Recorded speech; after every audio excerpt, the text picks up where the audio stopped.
जिंदगी की बीमारियों में 85% ऐसी हैं जिनको आप खुद ठीक कर सकते हैं। मात्र 15% हैं जिनमें विशेषज्ञ की जरूरत है। अब भागवत जी की दूसरी महत्व की बात हमेशा याद रखिए कि जितनी बीमारियां हैं उनमें 90% पेट से हैं, 10% पेट के बाहर से है। और उन 10% में एक्सीडेंट भी शामिल है, आपका ब्रेन हेमरेज भी शामिल है, पैरालिसिस भी शामिल है, हार्ट अटैक भी शामिल है, वगैरह वगैरह। बाकी सब पेट से है। तो भागवत जी कहते हैं कि पेट आपके जीवन का सबसे महत्वपूर्ण अंग है शरीर के लिए और आपको दुख से बचाने के लिए। तो वो कहते हैं कि सबसे ज्यादा ध्यान आपको आपके पेट का रखना है। तो पेट का ध्यान जिंदगी भर आप रखें, उसके लिए उन्होंने सूत्रों की एक श्रृंखला बनाई है। ये सूत्रों का पालन करें तो जीवन में पेट से होने वाला कोई दुख नहीं होगा, माने 90% बीमारियां नहीं होंगी। और ये 90% बीमारियों की संख्या अगर गिनूं तो 148 है। माने आज से मैं जो सूत्र बताने जा रहा हूं, इनका पालन अगर आप करेंगे तो आप अपने जीवन में 148 बीमारियों से हमेशा बचेंगे। और भागवत जी का यह कहना है कि बीमारियों से बचना बहुत महत्व का है बनिस्बत की बीमारियों का इलाज करना। वो अंग्रेजी में अक्सर आपने सुना है, prevention is better than cure. तो आप अगर बीमारियों से बच रहे हैं तो वो कहते हैं कि ये सबसे महत्व का है। तो आपकी जीवन शैली के हिसाब से मैंने जो सूत्र निकाले और जिनको मैं महत्व का क्रम देता हूं, उसमें सबसे पहला सूत्र संस्कृत में वो कहते हैं कि पेट जिंदगी भर आपका अच्छा रहे, दुरुस्त रहे। इसका मतलब यह है कि आप जो कुछ भी खा रहे हैं उसका ठीक से आप पाचन करते रहे। वो कई बार ये लिखते हैं अपने सूत्रों में कि खाना महत्व का नहीं है, खाने को पचाना महत्व का है। आपने खाने को खाया, ये इतना महत्व नहीं है। जिसको आपने खाया उसको पचाया, ये ज्यादा महत्व का है। क्योंकि भोजन पचेगा तो रस बनेगा, उसी रस में से मांस, मज्जा, रक्त, मल, मूत्र, वीर्य, मेद, ये सब बनेगा, अस्थियां बनेंगी और वही आपके शरीर के लिए आगे जीवन में काम आएंगे। तो खाया वो महत्व का, उससे भी ज्यादा महत्व का खाया हुआ पचाया। तो वो कहते हैं कि पेट हमेशा दुरुस्त रहे, माने पाचन क्रिया आपकी हमेशा अच्छे से चलती रहे। इसके लिए पहला सूत्र उन्होंने लिखा, भोजनांते विषम वारी। ये पहला सूत्र। पहला सूत्र भोजनांते विषम वारी। इसका सीधा सा अर्थ है, भोजन के अंत में पानी पीना विष पीने के बराबर है। सूत्र ये है, भोजन अंते, भोजनांते। आप जानते हैं संस्कृत में मिला के कहने की परंपरा है। भोजन अंते माने भोजन के अंत में, भोजनांते विषम वारी। विष समझते हैं आप, जहर। जहर जैसा क्या है? पानी। भोजन के अंत में पानी जहर के जैसा है, विष के जैसा है। यह सूत्र है। अब इसको थोड़ा व्याख्यायित करता हूं ताकि समझ में आए। भोजन के अंत में पानी विष के जैसा है, ये बात वो कह रहे हैं। इसको समझना चाहिए कि क्या कह रहे हैं। सूत्र उतना ही है, समझने के लिए मैं आपको बहुत उदाहरण दूंगा ताकि आप जल्दी पता कर पाएं। भागवत जी ने एक सूत्र में यह कहा है कि हमारा जो शरीर है, इसका जो मुख्य स्थान पेट है, इसमें एक स्थान होता है पेट के अंदर, नाभि, लेफ्ट साइड में, नाभि से थोड़ा ऊपर। इस स्थान को कहते हैं जठर। संस्कृत में कहते हैं जठर, हिंदी में कहते हैं आमाशय। जठर, आमाशय। अंग्रेजी में चाहे तो एपिगैस्ट्रिकम। तो ये जो जठर स्थान है, भागवत जी कहते हैं कि इसमें अग्नि प्रदीप्त होती है। उसी को कहते हैं जठराग्नि। जठर अग्नि, जठराग्नि। तो वो कहते हैं कि जो आपका जठर स्थान है, इसमें अग्नि प्रदीप्त होती है और भोजन जो कुछ भी आप करते हैं वो पहले जठर में ही जाता है, आमाशय में इकट्ठा होता है, वहां अग्नि प्रदीप्त होती है। वो अग्नि भोजन का पाचन करती है। यह है महत्व की बात। अब अग्नि प्रदीप्त हुई, आपने भोजन किया, अग्नि प्रदीप्त हुई। और भागवत जी इसके लिए एक सुंदर श्लोक लिखा है, लंबा है लेकिन हिंदी में बताता हूं। वो ये कहते हैं कि खाते ही अग्नि प्रदीप्त होती है, ऐसे ही जैसे आप बिजली के स्विच को ऑन करते ही लाइट जलती है। ये ऑटोमेटिक है, अपने आप होती है। आपने रोटी का पहला टुकड़ा मुंह में डाला और जैसे ही टुकड़े को चबाना शुरू किया, लार बनना शुरू हुआ, तुरंत अग्नि प्रदीप्त हो जाती, पहले ही टुकड़े में। तो ये अग्नि प्रदीप्त हुई। अब आप जो भोजन कर रहे हैं ये इस अग्नि के प्रभाव में पचेगा। तो भोजन के पचने की क्रिया में पहले भोजन रस में बदलेगा।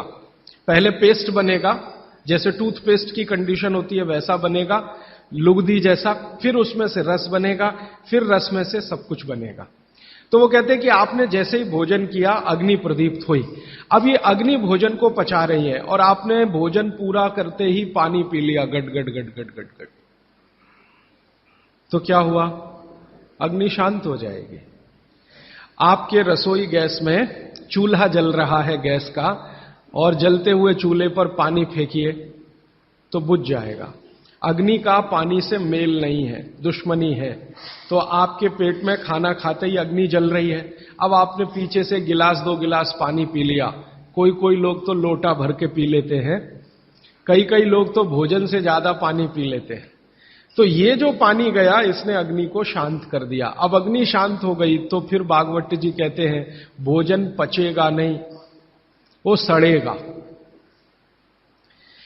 अब उन्होंने 20 सूत्र लिखे हैं कि भोजन पचेगा तो क्या होगा और भोजन सड़ेगा तो क्या होगा। मैं सड़ने वाले हिस्से की बात कर लेता हूं। वो कहते हैं कि भोजन अगर सड़ना शुरू हुआ तो सबसे पहले गैस बनेगी, वायु बनेगी,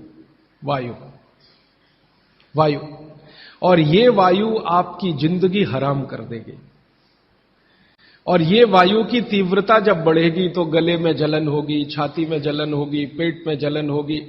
फिर और ज्यादा तीव्र अगर ये हो गई वायु तो ये शरीर में जाएगी, घूमेगी, क्योंकि वायु को पकड़ना मुश्किल है, जहां स्थान मिलता है वहीं जाती है। तो ये वायु पूरे शरीर में घूमेगी तो सिर घूमेगा, आपको चक्कर आएंगे, सिर में दर्द होगा, पीठ में भी दर्द हो सकता है, हृदय स्थान पे भयंकर दर्द हो सकता है। कई बार तो इतना दर्द होता है कि आपको लगेगा कि हार्ट अटैक आ गया, लेकिन वो वायु का दर्द है, हार्ट अटैक नहीं। और ये जो वायु बनी भोजन के सड़ने से, इसी वायु में से भागवत जी ने सूची बनाई है कि 103 रोग पैदा होंगे। 103। सबसे पहला रोग है उसमें एसिडिटी, हाइपर एसिडिटी। ज्यादा दिन अगर आपने ये चक्कर चलाया पानी पीने का तो अल्सर, पेप्टिक अल्सर, और ज्यादा दिन चक्कर चलाया तो बवासीर, मूढ़व्याध, भगंदर, ये सब रोगों की सूची है। और अंत का एक रोग है कैंसर, कर्क रोग। 103वें नंबर पर उन्होंने लिखा है कर्क रोग। माने एसिडिटी से शुरू होकर आप कैंसर तक की यात्रा कर सकते हैं। तो वो ये कह रहे हैं कि जिस काम से वायु पैदा हो और वो वायु आपके सड़े हुए भोजन में से निकले, और बाद में भागवती जी कहते हैं, वो भी बता देता हूं, वो दूर का सूत्र है लेकिन यहीं पे ले आता हूं उसको, कि आपका जो भोजन सड़ेगा, इसको ध्यान से सुनिएगा, तभी भोजन में से, भागवत जी के शब्द दूसरे हैं, मैं आज के शब्द इस्तेमाल कर रहा हूं, तभी कोलेस्ट्रॉल बनेगा। सड़े हुए भोजन का ही बाई प्रोडक्ट है कोलेस्ट्रॉल। अगर भोजन का पाचन हुआ तो कोलेस्ट्रॉल शून्य रहता है, वो कोलेस्ट्रॉल जो आपको हानि पहुंचाता है। आप जानते हैं शरीर में 2 तरह का कोलेस्ट्रॉल है, एक गुड और एक बैड। अच्छा कोलेस्ट्रॉल माने एचडीएल, हाई डेंसिटी लिपोप्रोटीन। खराब कोलेस्ट्रॉल माने एलडीएल और उसका छोटा भाई VLDL, very low density lipoprotein. तो भागवत जी कहते हैं कि ये जो खराब कोलेस्ट्रॉल है वो रक्त में तभी आता है जब भोजन पेट में सड़ता है। इसका माने जिनको कोलेस्ट्रॉल बढ़ रहा है या बढ़ा हुआ है वो ध्यान दें, उनको भोजन पच नहीं रहा, उनका भोजन सड़ रहा है।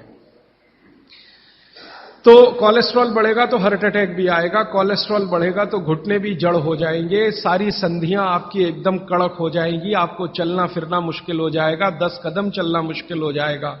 तो वो ये कहते हैं कि जब 103 बीमारियां एक छोटी गलती से आती हों तो वो गलती कभी करना नहीं।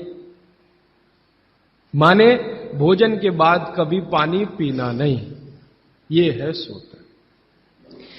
अब जैसे ये सूत्र पूरा हुआ तुरंत आपके मन में प्रश्न आएंगे कि पानी कब पीना, पहला ही प्रश्न। तो भागवत जी कहते हैं कि पानी कब पीना, वो खुद ही उत्तर दे रहे हैं आगे के सूत्रों में, क्योंकि शायद मालूम है कि मनुष्य की जिज्ञासाएं होने ही वाली है। तो पहले सूत्र में लिख दिया भोजनांते विषमवारी कि भोजन के अंत में पानी मत पियो। अगले ही सूत्र में वो कहते हैं कि कम से कम 1.5 घंटे के बाद पानी पियो। अब ये जो 1.5 घंटे का कैलकुलेशन है, ये क्या है? ये भागवत जी कहते हैं कि जो आपने खाया वो आपके जठर स्थान में 1.5 घंटे तक अग्नि के प्रभाव में रहता है, 1.5 घंटे तक। और जानवरों के लिए भी उन्होंने बताया है। वो कहते हैं कि जानवर जो कुछ खाते हैं उनके पेट में भी अग्नि है, जठर अग्नि, वहां 4 घंटे तक अग्नि का प्रभाव रहता है जानवरों के शरीर।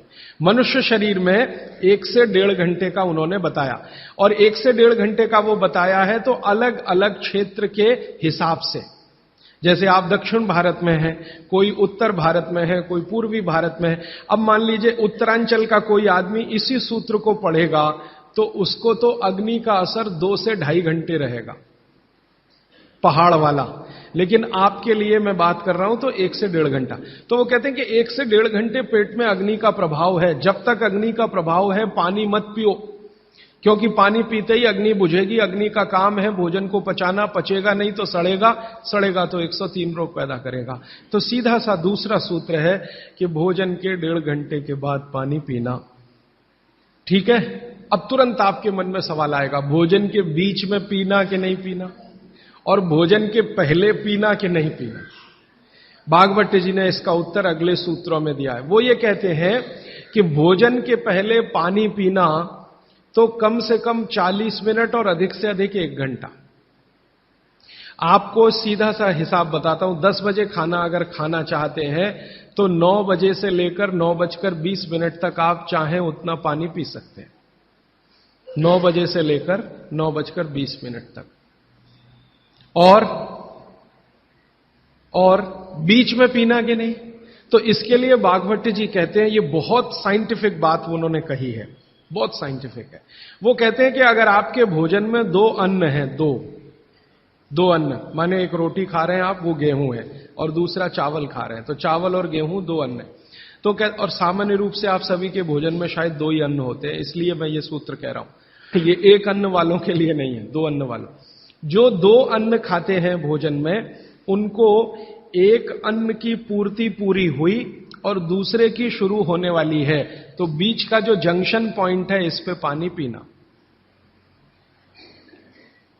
मतलब इसका सीधा है, रोटी पूरी हो गई, अब आप चावल खाने की तैयारी कर रहे हैं, तो रोटी खाने के बाद चावल खाने से पहले आप जरूर पानी पीना।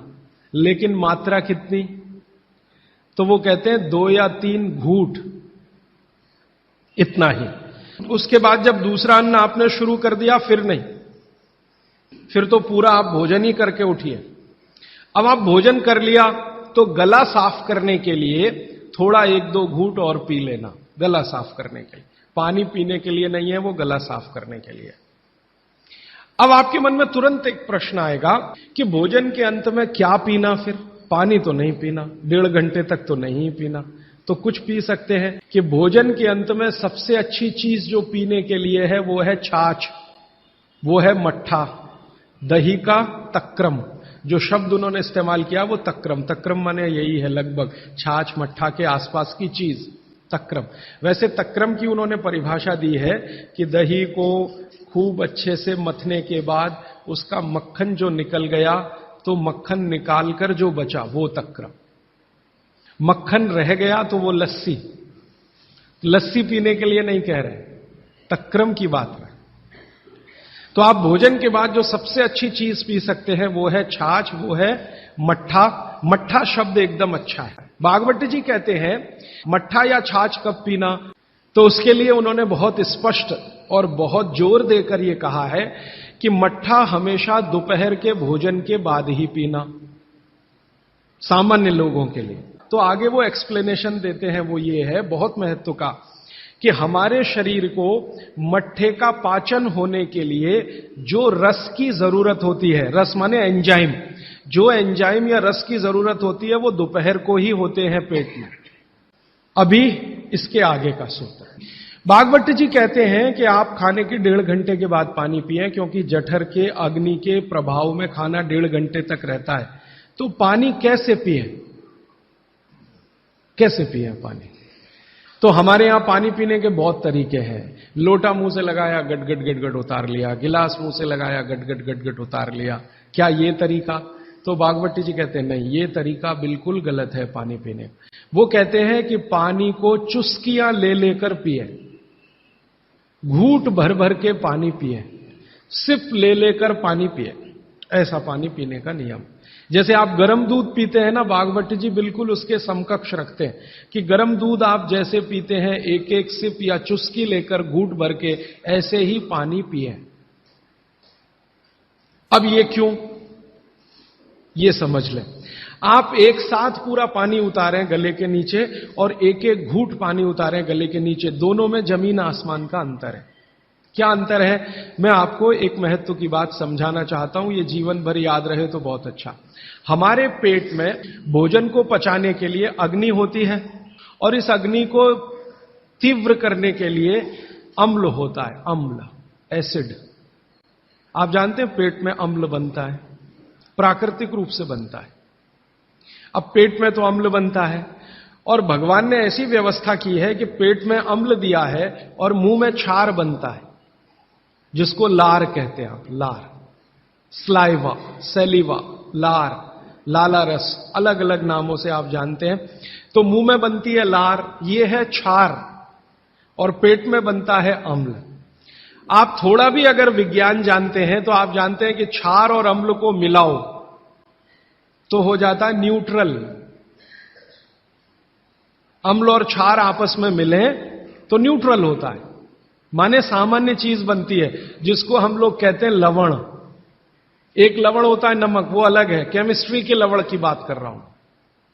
तो अम्ल और क्षार आपस में मिलते रहे तो न्यूट्रल होते हैं। अम्ल का मतलब है जिसका पीएच 7 से कम है, और क्षार का मतलब है जिसका पीएच 7 के आगे है, और न्यूट्रल का मतलब जिसका पीएच 7 है। ये जो पानी है ना, पानी, ये ना अम्ल है ना क्षार है, ये न्यूट्रल है।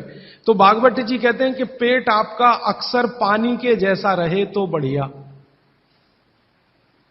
और जिनका पेट पानी के जैसा, माने पेट की अम्लता ना बढ़े और पेट का क्षारपन भी ना बढ़े, पीएच 7 के आसपास रहे, तो भागवत जी कहते हैं ऐसे व्यक्ति को 100 से ज्यादा वर्ष जीने की पूरी गारंटी है, बिना एक भी दवा खाए और बिना चिकित्सक के पास जाए।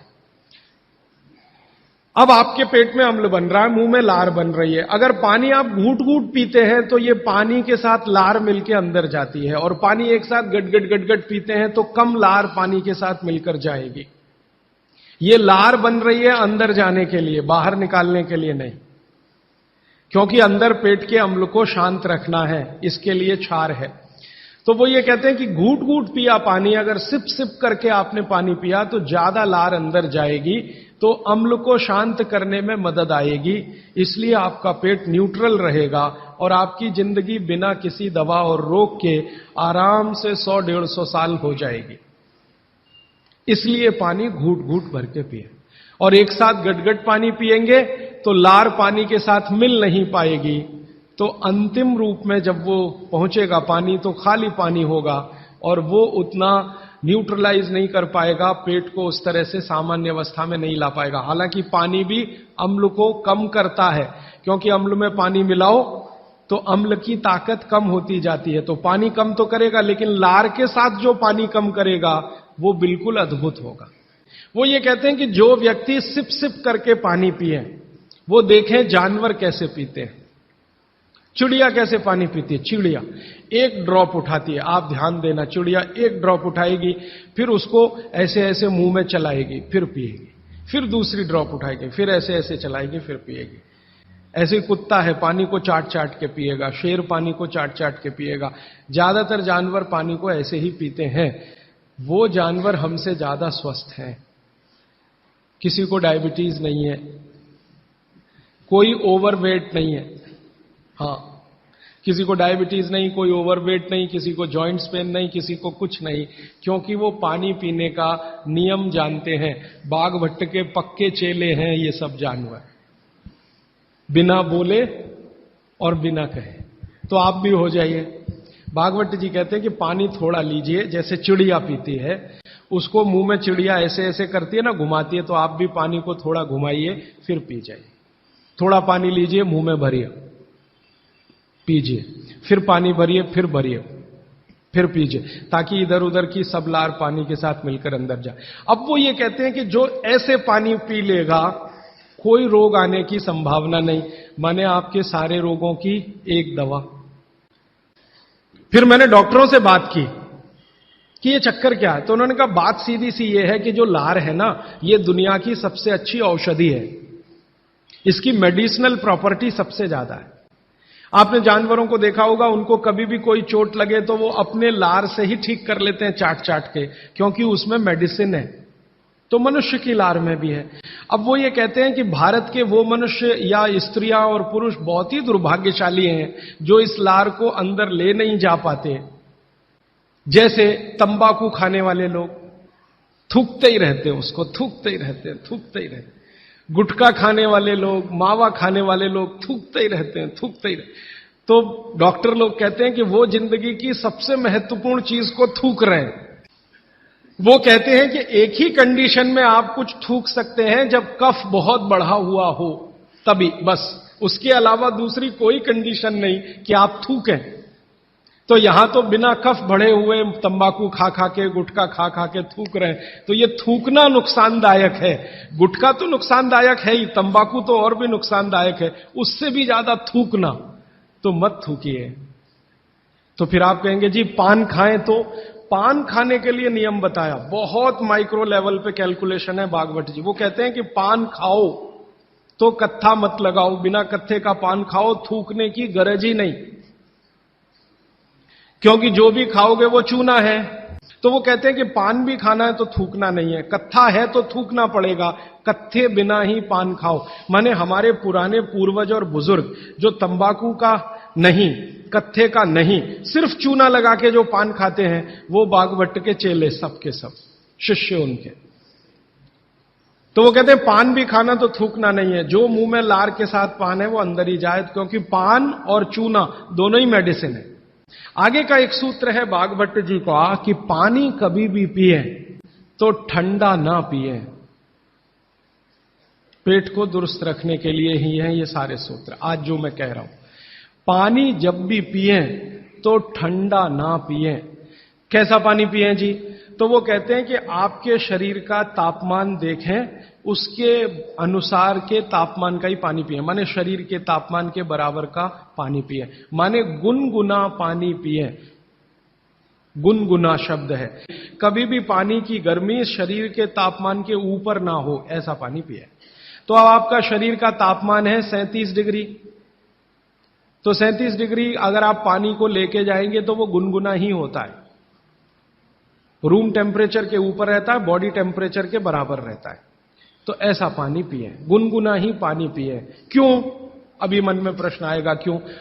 तो भागवत जी इसको बहुत अच्छे से समझाते हैं और आधुनिक विज्ञान का इसमें मैं जोड़कर आपको समझाता हूं। आप अगर ठंडा पानी पी रहे हैं, कल्पना करिए, तो पानी क्या करेगा? पेट में जाएगा सीधा सीधा और पेट को ठंडा बनाएगा। जिसका जैसा गुण है वही तो करेगा ना। बर्फ का गुण है ठंडा करने का, तो बर्फ डालकर पानी में आप पी रहे हैं, तो बर्फ का गुण वो पानी में आ गया। अब पानी आपके पेट को ठंडा करेगा। अगर पानी ने पेट को ठंडा किया तो अगर पेट ठंडा हो गया पानी के असर में, तो शरीर ठंडा हो जाएगा, क्योंकि शरीर के सारे ऑर्गन पेट से ही जुड़े हुए हैं, चाहे वो आपका हार्ट हो, चाहे किडनी हो, चाहे लीवर हो। तो पानी अगर पेट में गया और उसने पेट को ठंडा कर दिया, तो आप ठंडे हुए तो मर जाएंगे, मृत्यु आएगी। तो कभी भी ठंडा पानी ना पिए, एक विश्लेषण। दूसरा विश्लेषण कि अगर पानी आपने ठंडा पिया और आपका पेट जीवित है, जीवित होने से मतलब फंक्शनल है, काम अच्छे से कर रहा है, तो तुरंत पेट उस पानी को गर्म करने पर लगेगा।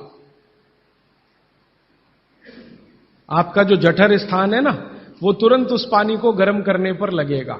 तो पानी को गर्म करने के लिए उसको अतिरिक्त ऊर्जा की जरूरत पड़ेगी, और अतिरिक्त ऊर्जा उसको रक्त में से आएगी। तो शरीर के सब हिस्सों का रक्त पेट की तरफ जाएगा। थोड़ी देर के लिए शरीर के सारे हिस्सों का रक्त जो पेट की तरफ गया है, उसने बाकी हिस्सों में रक्त की कमी कर दी।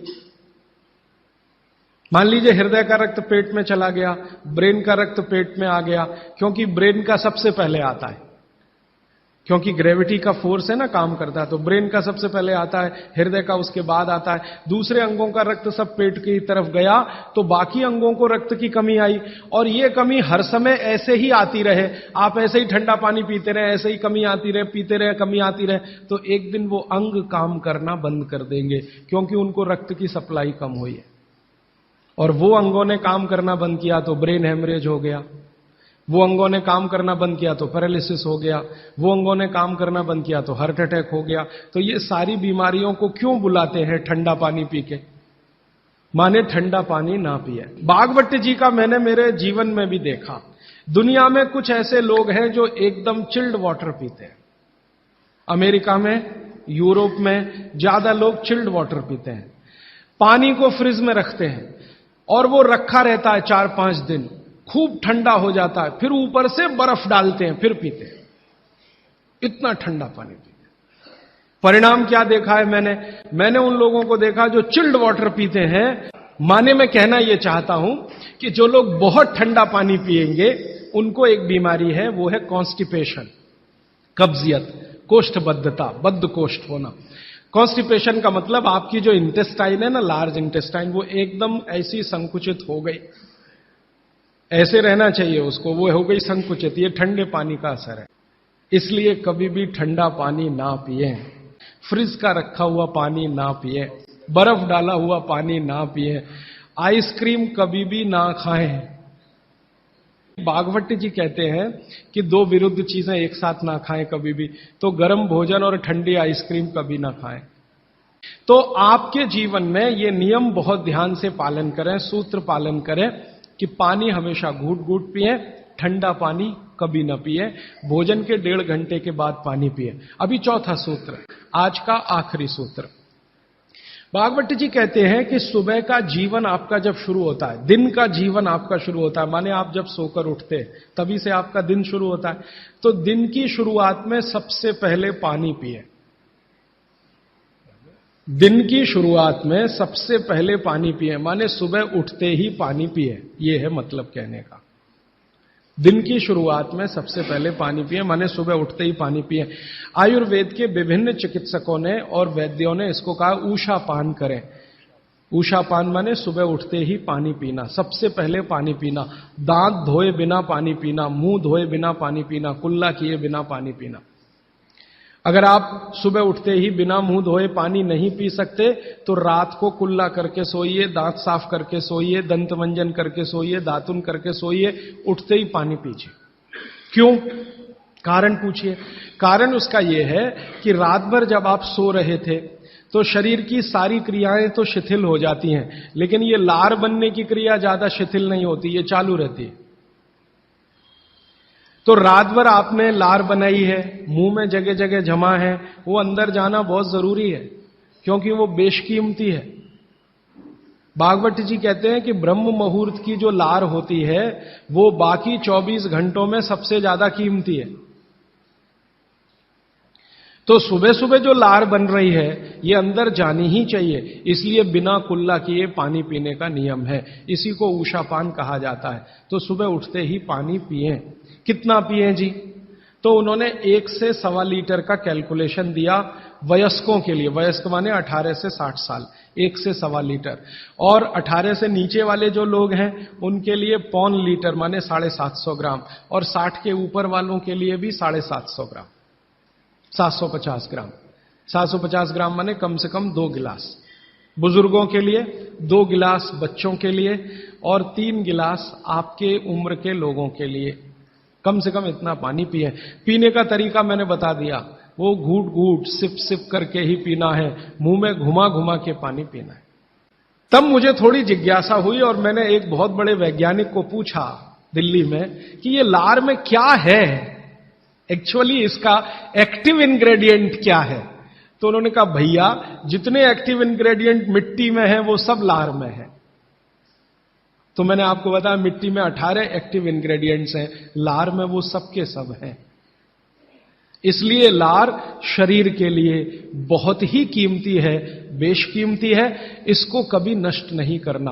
पहला सूत्र मैंने बताया था, भोजनांते विषमवारी, भोजन के अंत में पानी न पिए, लगभग 1.5 घंटे के बाद पानी पिए। दूसरा सूत्र मैंने बताया था, पानी हमेशा घूट घूट भर के पिए, सिप सिप करके पानी पिए। तीसरा सूत्र बताया था कि ठंडा पानी कभी ना पिए, हमेशा गुनगुना पानी पिए। और चौथा सूत्र बताया था कि आप सवेरे उठते ही सबसे पहले पानी पिए। ये चारों सूत्र बागभट्ट जी ने कहा है पेट को दुरुस्त रखने के लिए सबसे आवश्यक हैं। माने जिंदगी भर आपका पेट और आपकी जठर अग्नि काम करती रहे, इसके लिए सबसे आवश्यक है।